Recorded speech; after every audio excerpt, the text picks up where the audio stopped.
À chaque fois qu'une date sensible du PCC approche, beaucoup de pétitionnaires de Chine continentale se rendent à Pékin pour faire part de leurs plaintes aux autorités.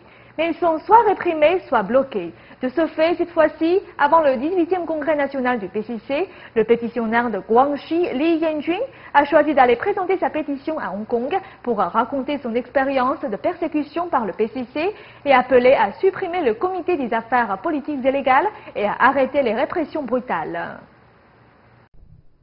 Li Yanjun a revêtu un vêtement blanc en signe de requête, emporté une pile de photos de lui, blessé et estropié par la police du PCC. Les larmes aux yeux, il raconte ses mésaventures. Le 13 avril 2007, les autorités du Guangxi répriment brutalement les infractions à la politique de l'enfant unique et ont arrêté plus de 200 paysans. Comme il n'avait pas d'argent pour payer l'amende, il a été brutalement battu en public par une douzaine de policiers dans l'enceinte du gouvernement, jusqu'à en être estropié pour ensuite être détenu sur de fausses accusations. Plusieurs dizaines d'hommes m'avaient roué de coups. Quand ils se sont arrêtés, plusieurs policiers m'ont maintenu au sol et après le départ des malfaiteurs, ils m'ont menotté pour recommencer à me frapper 20 minutes plus tard.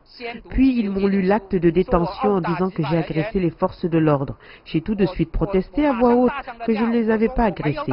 Vous devez m'aider à témoigner. Il a été battu jusqu'à ce que tout son corps soit violacé, son œil droit était enflé et proche de la cécité.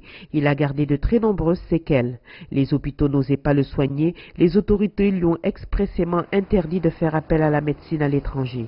Il est allé à Pékin et divers lieux pour présenter sa pétition, mais a été réprimé par l'autorité de diverses manières.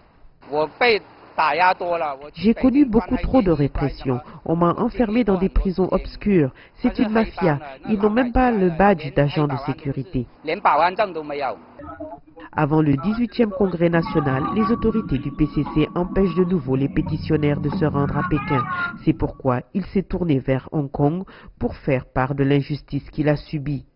Il appelle à supprimer le comité des affaires politiques et légales qui dirige la police en Chine. Il doit être supprimé. Ils sont sans foi ni loi. Ce sont eux qui nous ont envoyés dans des prisons obscures. Ce sont eux qui ont tout fait. Nouvelle NTD, Hong Kong.